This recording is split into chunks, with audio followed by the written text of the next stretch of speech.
መልካም ነገሮች ከሚባሉት መካከል ተጠቃሽ የሚሆነው አንድ ሰው የእግዚአብሔርን ቃል አጥብቆ መያዙና መጠበቁ ነው። እግዚአብሔር ብዙ ቃል ገብቷል እና ጌታችን ኢየሱስ ክርስቶስም ግልጽና ታማኝ ነው። እናም ቃሉን አያጥፍም። የእርሱን ቃል ይዛችሁ ከእርሱ ጋር ተነጋገሩ። ቃል የገባህልንን መቼ ነው የምትፈጽምልን በሉት። ቃልህን ይዤ እጠብቅሃለሁ፣ አዲስ ልብን እሰጥሃለሁ ብለሃል። ታዲያ የት አለ አዲሱ ልብ? እኔ ራሴን ስመለከተው የድሮ ልቤ እንዳለ ነው። የትላንትናው መጥፎ ጠባይ ልክ እንደ ትላንትናው ነው። የት አለ አዲስ ልብ እሰጥሃለሁ ያልከኝ? እኔ ማወቅ እፈልጋለሁ። ከውስጥ እንድትቀይረው እንድትለውጠው እፈልጋለሁ። እኔ አስቸገርኩ፣ አንተ አስተካክለኝ። ስራብኝ፣ ደረቅ መሆኔን አስተካክልልኝ። ስህተት አለብኝና ስህተቴን አስወግደው። ድርቅና አለብኝና ድርቅናዬን አስወግደው። ኃጢአት አለብኝና ኃጢአቴን አስወግደው። ጌታ ሆይ እኔ ውስጥ ስራ፣ እናም ውስጤን አንጻው። መጋዙን መዶሻውን አንሳው፣ ስራብኝ። ይህ መጥፎ እንጨት የተባለው ለአንተ መንበር አድርገው በሉት። አንዳንድ ሰዎች ደካማ መሆናቸውን ሲያውቁ አለመቻላቸውንና መውደቃቸውን ሲያረጋግጡ እግዚአብሔር ወደ ሕይወታቸው እንዲገባ ከመለመን ይልቅ እግዚአብሔርን ይቀየሙታል እና ይጮኻሉ።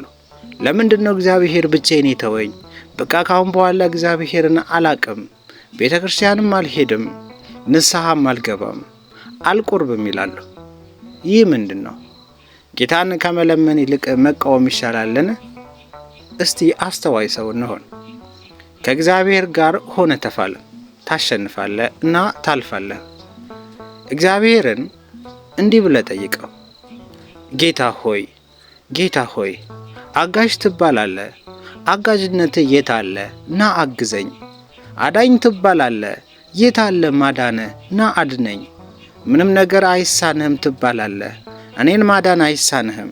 ያለ ምክንያት ምንም የማይሳነው አንልህምና ጌታ ሆይ እኔ አንድ ችግር ነኝ። ፊት ለፊት ቀርቤያለሁ። መንፈስህን አኑርብኝ። ምንም አይሳንህምና እኔን ስራኝ። እምነት ደካማ ነው ካልከኝ ጠንካራ አድርገው። ልቤ ቆሽሿልና አጽዳልኝ።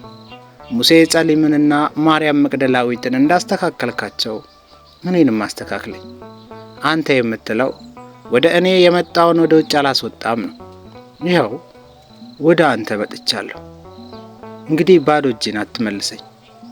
ጌታ ሆይ የበጎ ነገር ፈጣሪ ትባላለህ። እንዲያ ከሆነ በእኔ ውስጥም በጎን ነገር ስራ በሉት። ከብፁዕ አቡነ ሽኖዳ ስብከት የተቀነጨበ።